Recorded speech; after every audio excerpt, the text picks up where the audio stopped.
Greetings and welcome to Mount Olympus. I am Hercules Invictus, and today I'm proud to bring you the Enchanted Self with Dr. Barbara Becker Holstein. Greetings, Barbara. How are you? I am great. It's wonderful always to be with you, Hercules. We always have a good time. Yes. Yes. I thought today we could talk a little bit about the magic of just being alive and recognizing sometimes fun we can have or interesting moments. And how that can heighten a little bit our sense of well-being if we can recognize certain special moments. I'm going to briefly go back a little bit just about the core concepts of the enchanted self. And so people know where I'm coming from. The enchanted self, which is a concept I developed and brought into the world of um, celebration of ourselves, particularly having an agenda. My agenda was really to make clear that when people go for counseling and psychotherapy and things like that, that it's very important to help them realize their talents and their potential as well as deal with their problems. And I know Hercules has been in the social work as a social worker, as I have been a psychologist for many years. And of course, sometimes people are very ill or very upset, and you can't try to just puff them up like they're a pillow or something. You have to use judgment. But when many, many people who come through your life, including relatives and nieces and nephews and friends and all sorts of people that show up in your life, very often, if you can point out their talents to them, you're doing them a big favor because many, many people do not give high regard to their talents and don't know how to move those talents into more of a purposeful place in their lives. So it's really very engaging and important work if you get involved with the enchanted self concepts. And obviously I did. And when Hercules and I met, I was, of course, a good deal younger, so was he. And it was a great deal of fun to bring these concepts to life. And I think the most fun I had was when I had the Enchanted Garden, and Mhm. anyone who was coming on, would kind of knock on the door of the forest, and then I would let them in, and we would discuss positive aspects of psychology and ways to really bring out some of the positivity in life. And we did a great job. It was a lot of fun. Oh, it was fantastic. I still Yeah. remember those days very fondly, and I often relate stories from your show. Yeah, we had some wonderful guests, particularly after 9/11, um, when we had some people who were actually working in the field, feeding people and helping them. And it was yeah, quite an exceptional time in our lives. And those were scary times too, because the World Trade Center had been attacked. I watched it from my window of my office. I was working in Yeah. Brooklyn, right across the river from the Twin Towers, and I saw people look out the windows like, "What's up?" And people were saying, "I think a plane just hit the Twin Towers." It's like, really? And I went, and there was smoke coming out of the Twin Towers, so we grabbed the TV and we put it on. And then later on, they evacuated the building, and it was snowing asbestos. So I remember everybody had to pull up their their shirts and Yeah. to cover their noses so as to not breathe asbestos in. It was a very dangerous time.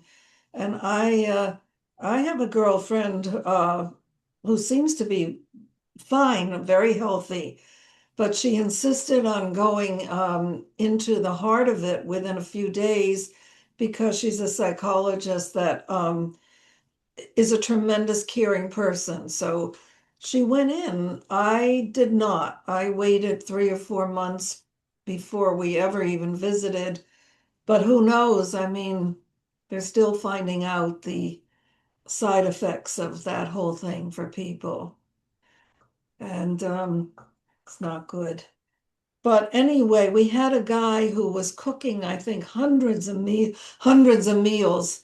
I don't remember him clearly, but he came on the show, and I think he worked down there somewhere as maybe he had a restaurant. I'm not sure. Do you remember?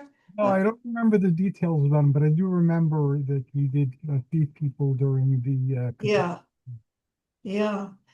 So, the one thing that I have realized as I've gone on being a psychologist so many years is that in one of the things lacking in our society is helping people with trauma. Although there are many, many thousands of psychologists and social workers and nurse practitioners and all sorts of people, now that the web, you can go on the web and find a clinician, there's even more than I ever imagined. But I don't think that people have much training or really understand if trauma is involved. And actually, most people who have severe problems have trauma, and I think it's a specialty that has yet to meet its where it should be. I myself recognize often trauma in my clients. If it's light trauma, I think I have a good handle on helping them. But if it's heavy trauma, I've not been trained. I don't know any psychologists. Well, there are some, but I don't personally know them, that have had a great deal of training. And often it crosses into medical stuff also in order to really help the person because the person often has medical complaints along with the trauma. Yeah, I remember people were reluctant, especially men, to agree with a diagnosis of post-traumatic stress or any other type of trauma disorder because it made them appear weak. And it's something that happened when they were younger, so they don't want to admit that this affected them into adulthood. But I've noticed over the years that more and more people say that they have PTSD. Yes, It's become part of our vocabulary for our culture, so there's more acceptance of it now. and But that's good.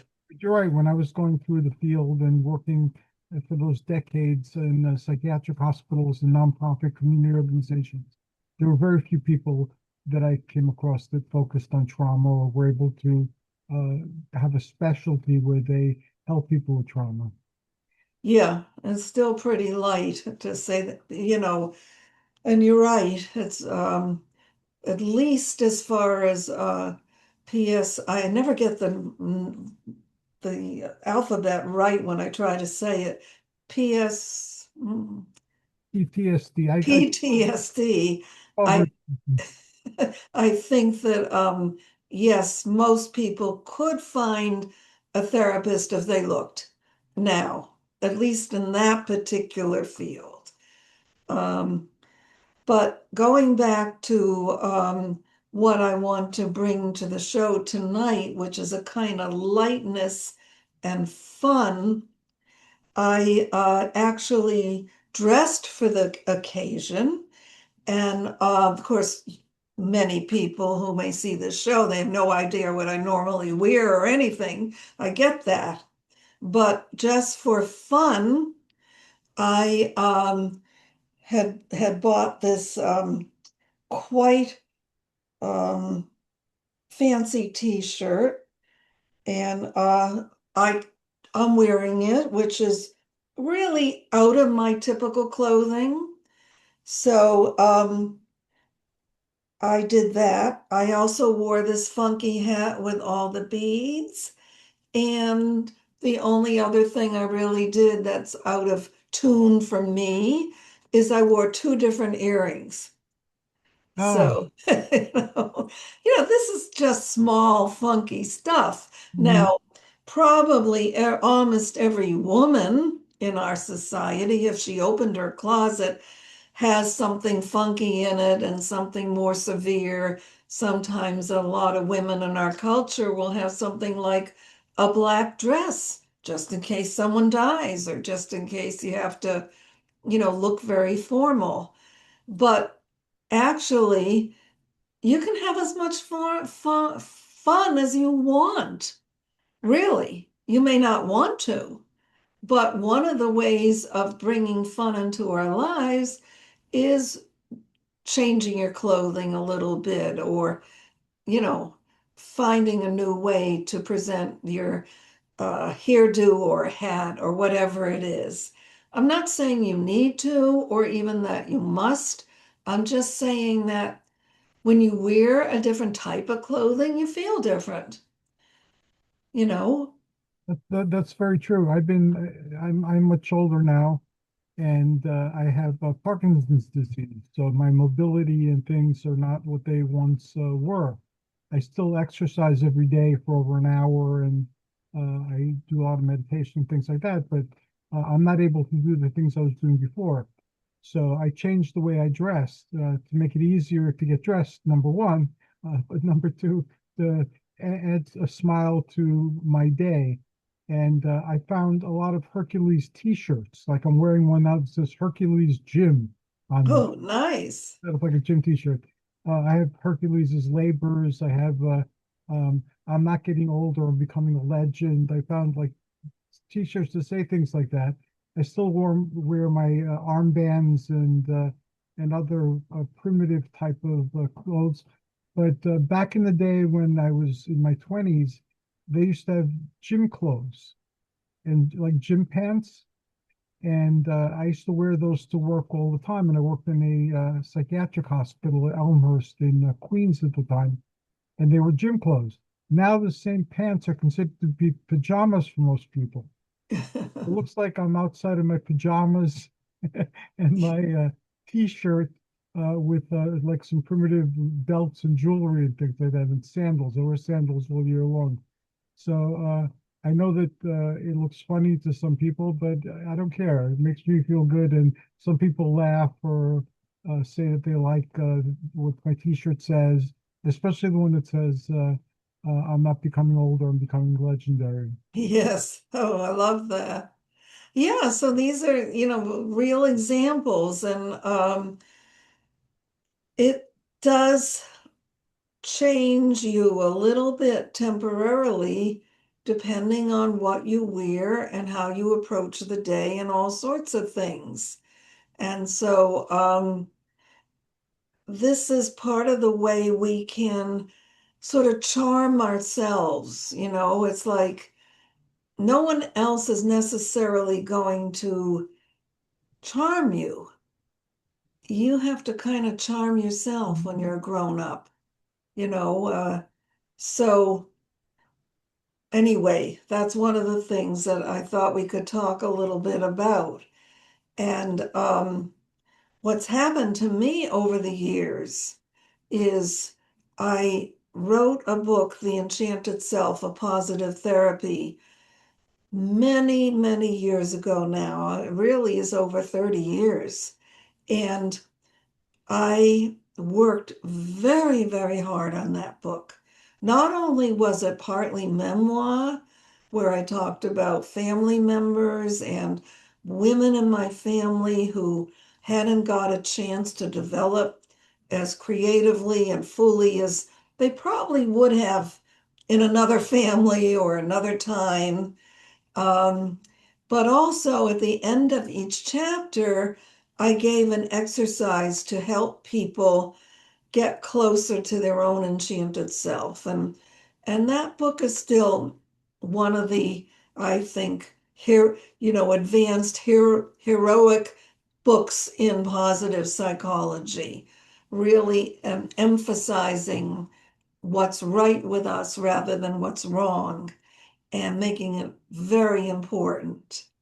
But time passes. The book came out.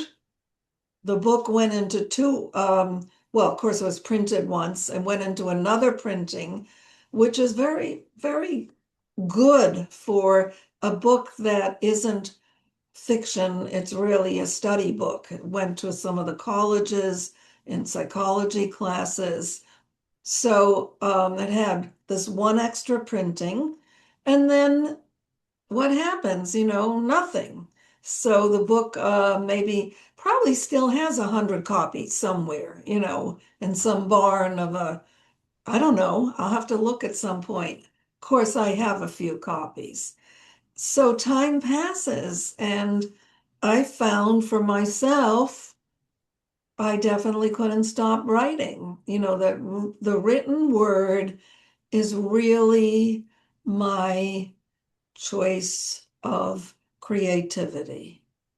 And I found myself writing one book after another, and they're not the same. It's not like repeating something very similar. It's not like a cookbook, but different recipes. They're very different. And I, the one of the next ones I wrote was about short. I collected a lot of short stories from friends and other people and put them in a book with my own short stories. And at the end of each of the stories, I had a little exercise you could do. But honestly, as we sit here, and that's why I haven't told you the title, I can't think of the exact title. Now, it's many years ago, but I wish I could say I remember the title like it's yesterday, but that's not true. I've written probably 18 books since that time. So not everything stays with me. Um, of course, of course, I'll find the title. And in fact, I just found a copy. Okay, I think we're in luck. Okay. I think I put this here the other day. Yeah, 'cause I would be totally embarrassed if I can't find the title now. I called it Recipes for Enchantment. I remember This, Wall Street Champ. yeah, Yes, the secret ingredient is you. you, yes. And that's what I meant, that, if you recognize your own capacities and your talents, then you'll have your own secret. Or as much as, if you want to expand it, you can expand it. If you want it to just be a kind of private hobby, you do what you want. Oh, and I opened it. This is really funny. I mean, I really believe humor can save the day. And possibly I've even said this once before, Hercules, but I think I could take a risk. I just opened to a story that my mother had written for this book. Oh, wow. And the story is called How Could Timmy Disappear? Bernice Becker, that was my mother's name. I'm going to read a little bit of it, okay? Sure, that'd be great. Okay. The Wednesday before Thanksgiving, I'm usually at the supermarket buying bags of food and then in the kitchen preparing for the holiday. But this Wednesday, I sat in my lounge chair sipping a flavored coffee. The short, hectic work week was over, and shopping for some nuts, fruit, cheese, wine, and pecan pies was done. Thanksgiving would be a very different year. Instead of hosting the meal, we were going to be guests at the home of our married daughter, Barbara, that's me, and her husband, Russell, and our 6-month-old granddaughter, Jessica. Russell's parents would be there too. Harry, my husband, and Diane, our 10-year-old daughter, now as an excited young aunt, and I were planning to leave Thursday morning to arrive in Beverly where they lived. By 1 o'clock, since we were sleeping at our daughter's, we didn't have to overpack. Our only ordeal was to get Timmy, our cat, to the vet for boarding. I'm a cat lover. We've had many cats through the years, and I've indulged them all. Um, but Timmy was the most demanding. He was also high strung because he had recently moved to Westfield from Norwalk, Connecticut. This would be Timmy's first encounter with the animal hospital, and we were concerned about him. After dinner, when Harry, Diane, and I managed to get our reluctant and angry pet into his traveling case, he hated to leave home because he knew we were going away.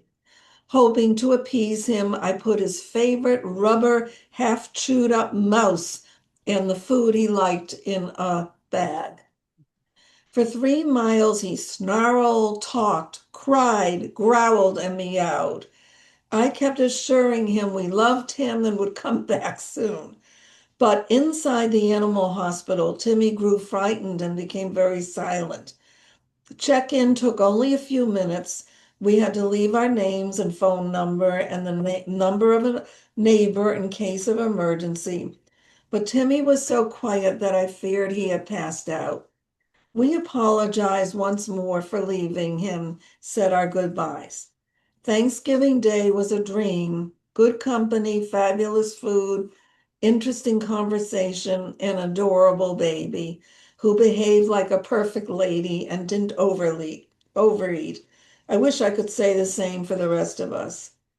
We all marveled at how much she had grown.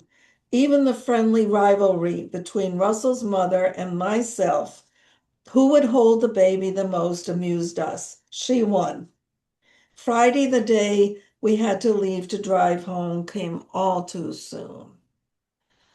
Okay, so they get back in Westfield, we headed immediately to rescue Timmy. The woman at the desk looked through a large appointment book for what seemed like a very long time. Finally, I asked, "What's taking so long?" "I have no cat named Timmy," she said. I said, "That's impossible. We checked him in on Wednesday evening." "Are you sure Timmy is a cat and not a dog?" she asked. We were flabbergasted. "How can you ask such a crazy question?" Diane, who was 10, blurted out. Agitated, the woman said, "Well, we do have a dog named Timmy, who was also brought in on Wednesday evening. Look," I said, "I am going to check every cage until we find our cat. He has to be here." But we saw no sign of him. I had just started to panic when I heard a familiar howling and the sound of a body being thrown against the cage door. Sure enough, there was Timmy, furious and frightened, and imprisoned for way too long. He must have heard us and recognized our smell, my husband said. "Here's the problem," said Diane, pointing to the sign above Timmy's cage, which read Harry, my husband's name, in big black letters. Mystery solved.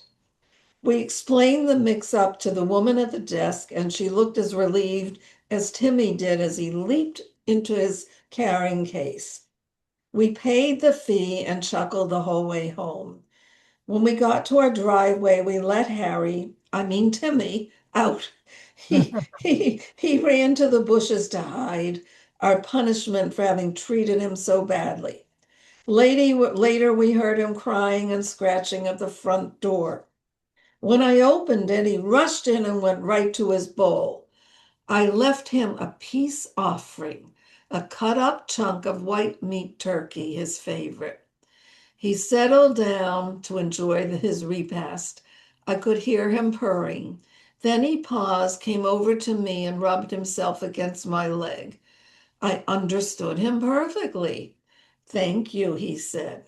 "And don't worry, I forgive you. After all, you're only human." That is wonderful. Thank you. Thank you for sharing that.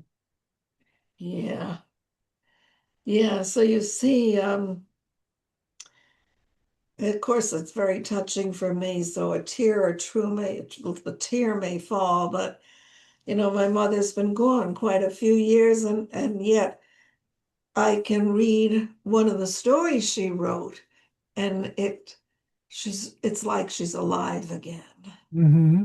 you know? So, Well, you brought her to life for me too, so I got to meet yes, you directly. yes, yes.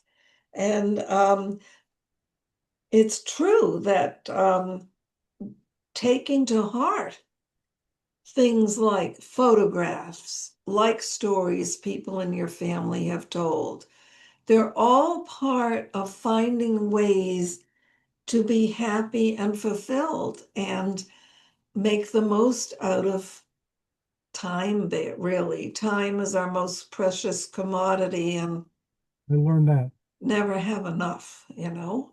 So, yeah, so anyway, just to continue a little bit on the rest of my life so far, these books kept pouring out. Maybe next time I'll bring a different one.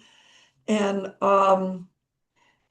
I found myself most intrigued with creating characters. And it's really in the last couple of books that I've written that I guess are basically romance novels that I really, really have have enjoyed myself.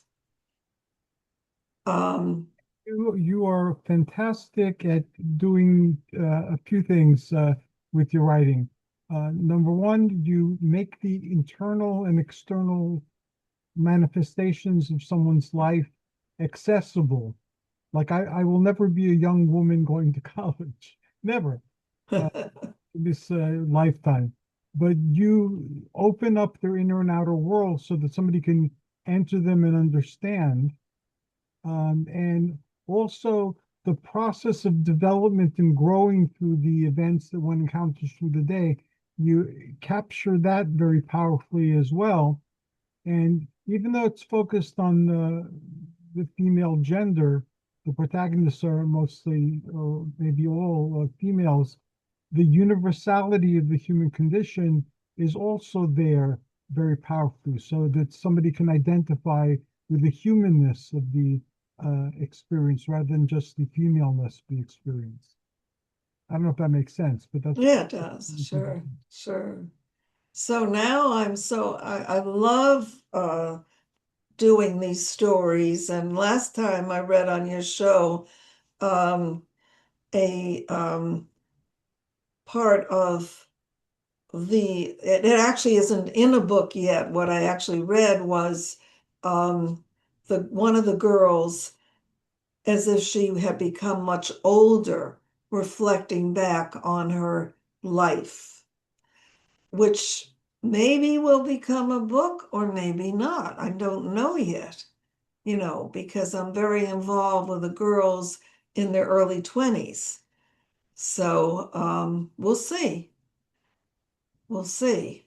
you have the cinematic project that's Yes. Now I tried to get my husband to come on with me tonight because really there are two cinematic things going on, one of which he's as involved in as I am, but I guess he's tired and he wasn't up for it tonight.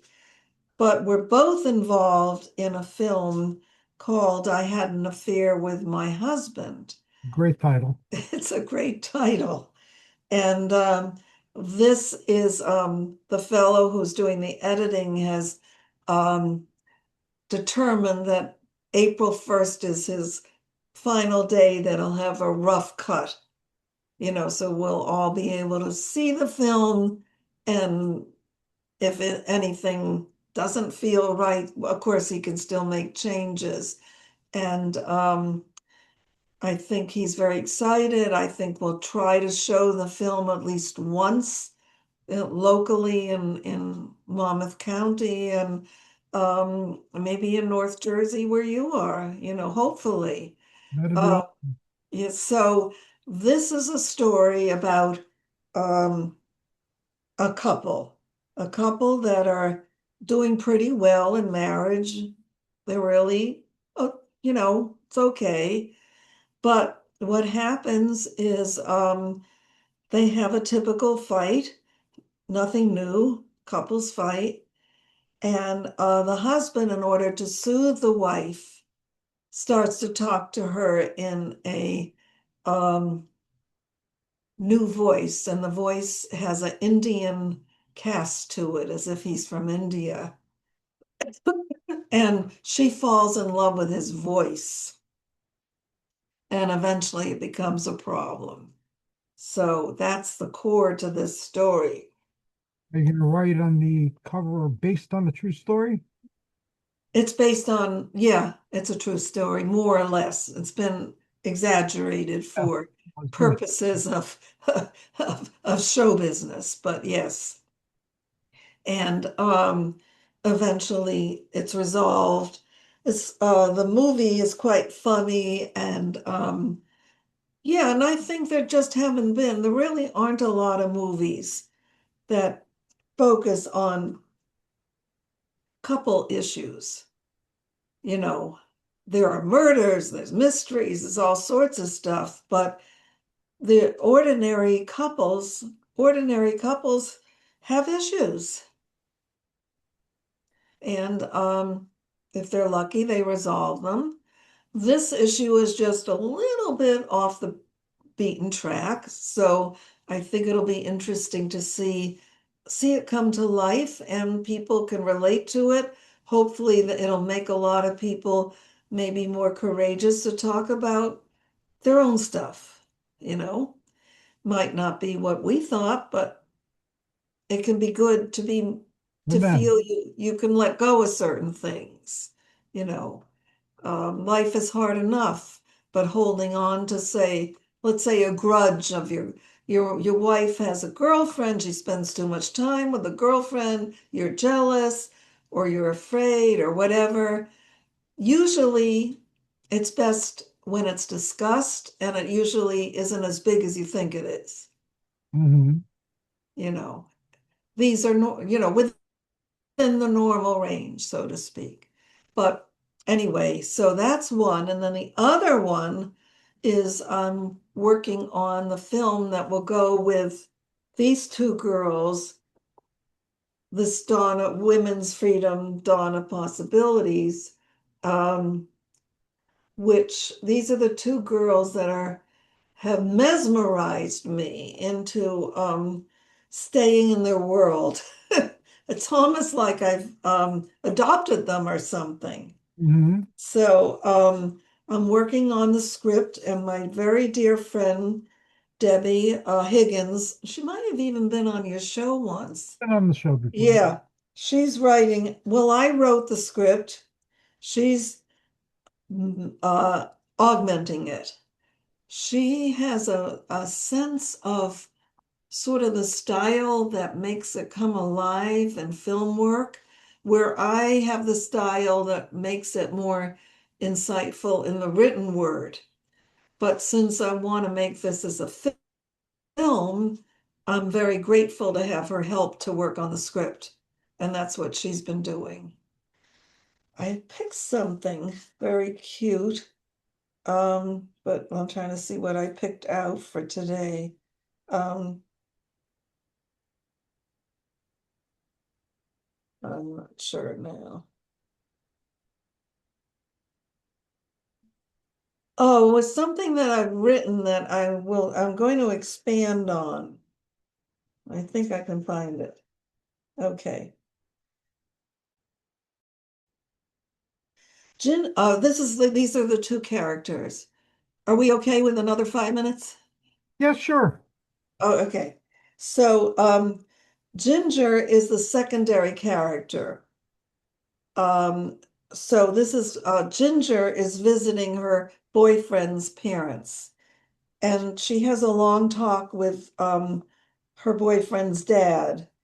And now this takes place in 1960.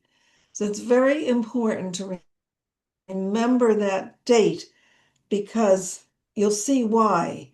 If it were not, if we bring it to a different time, this is going to be very confusing. But if you remember it's 1960, it makes sense.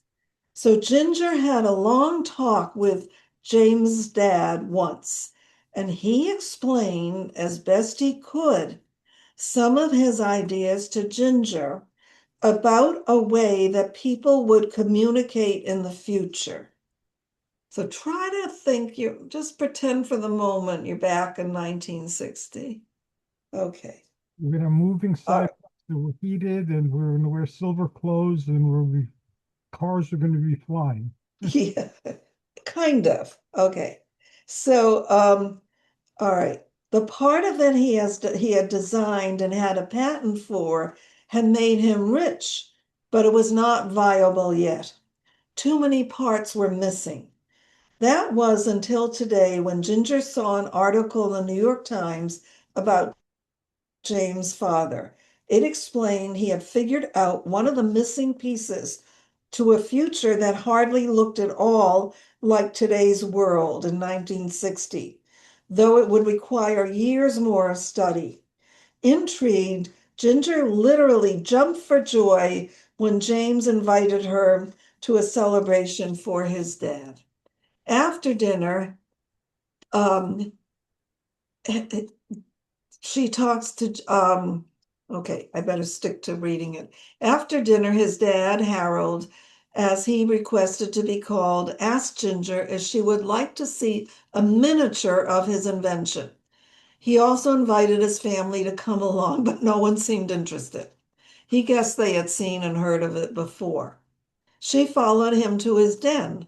The miniature sat on a large table. It had tons of wires and what looked like gasoline pumps.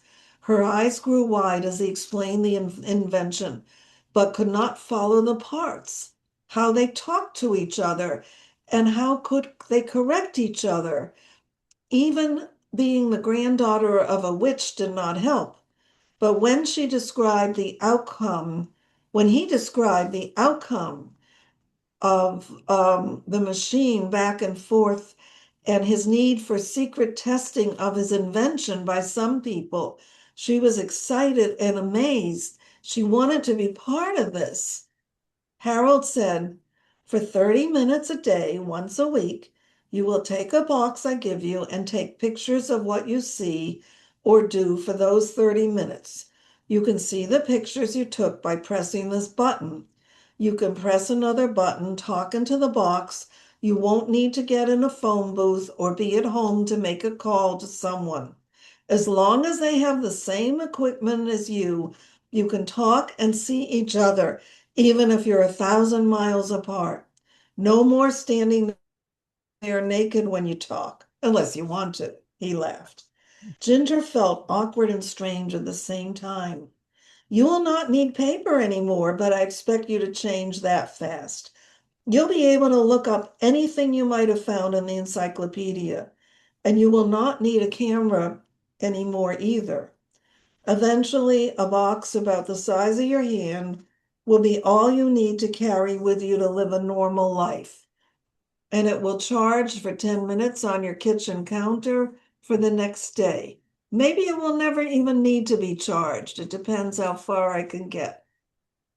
Dumbfounded, Ginger asked, how can this be possible? Did everyone understand electricity or a record player in the beginning? Said Harold, or telephones? Did people 50 years ago think we would ever get to the moon? We haven't yet, but now we know we will.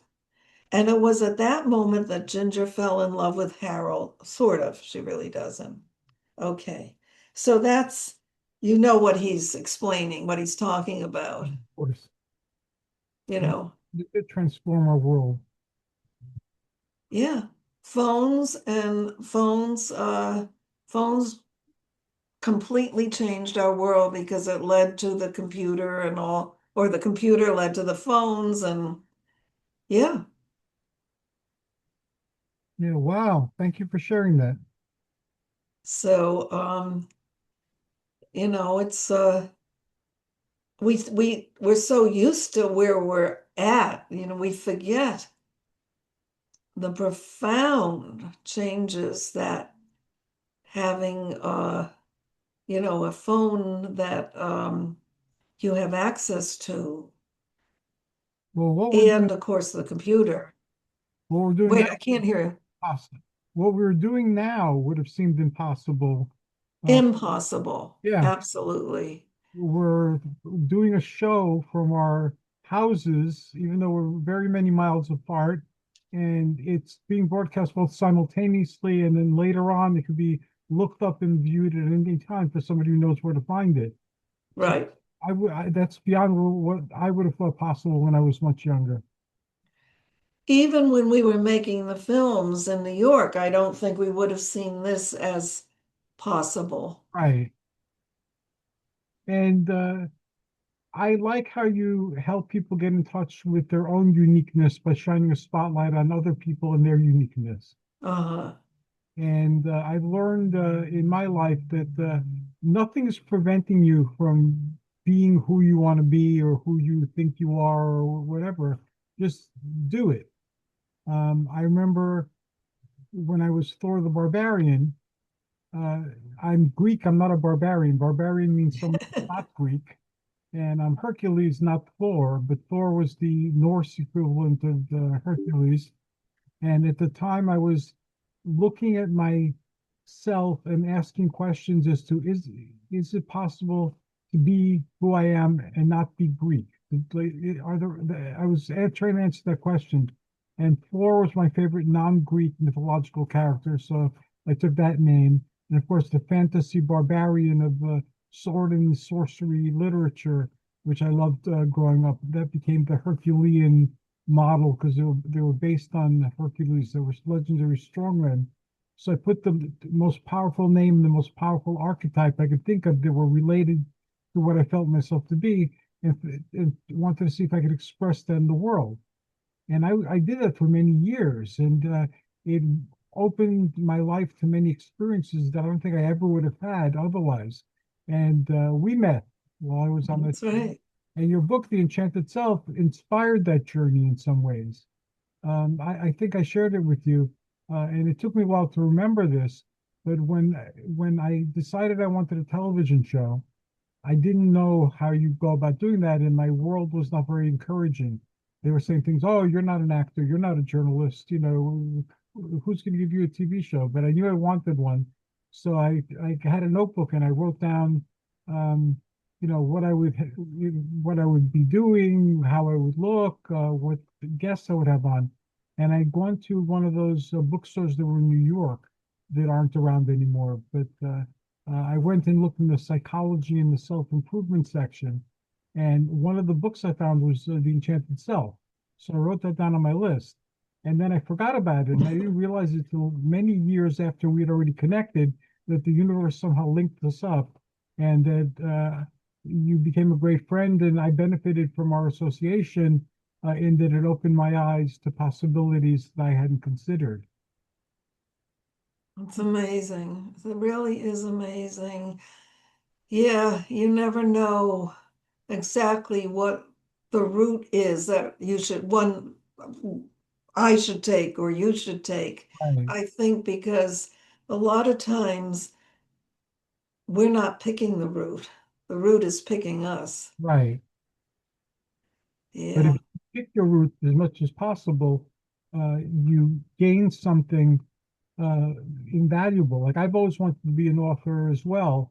And at the time that we met, I had appeared in like several like fan Mm-hmm. Mm-hmm. magazines, and um, so I was published, and people had written articles about my particular form of therapy, where I was helping people through my work simulations and things like that.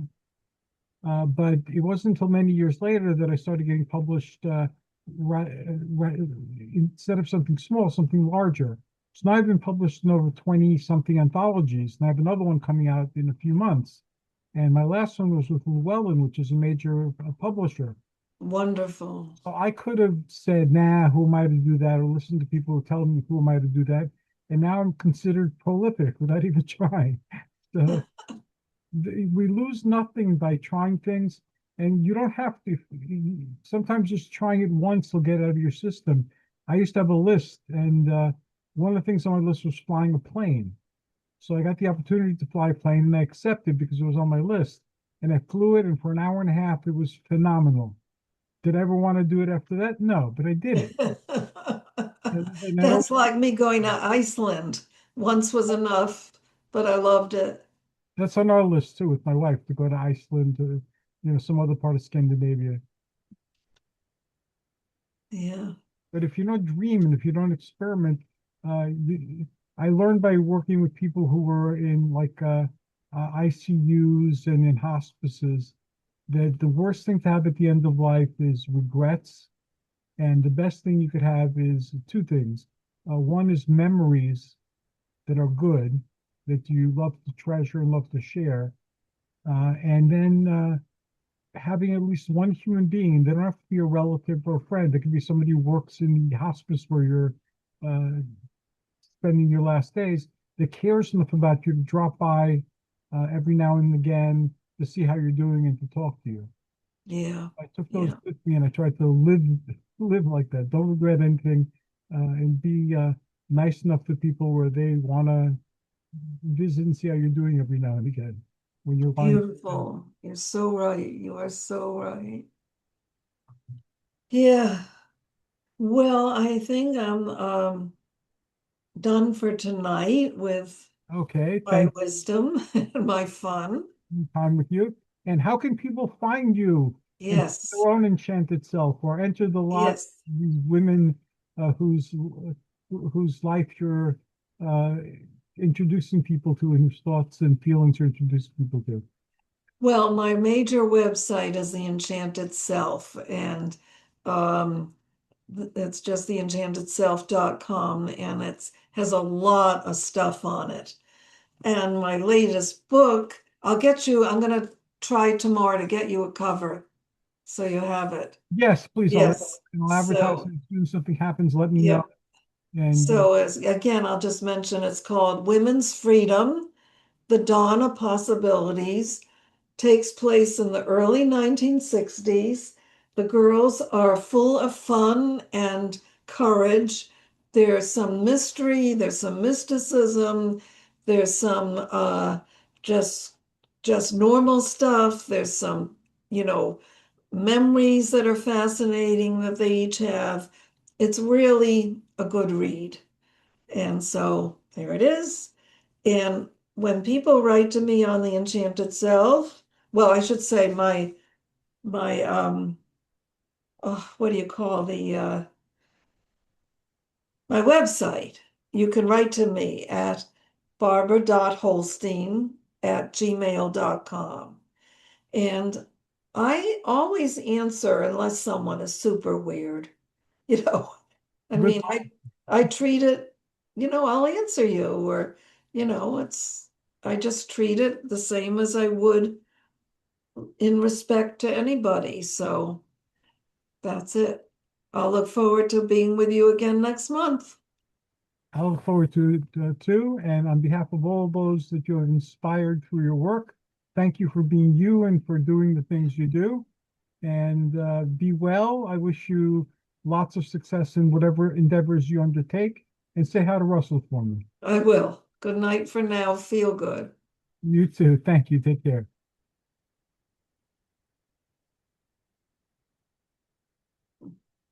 There it is. Okay. Who's the buttons?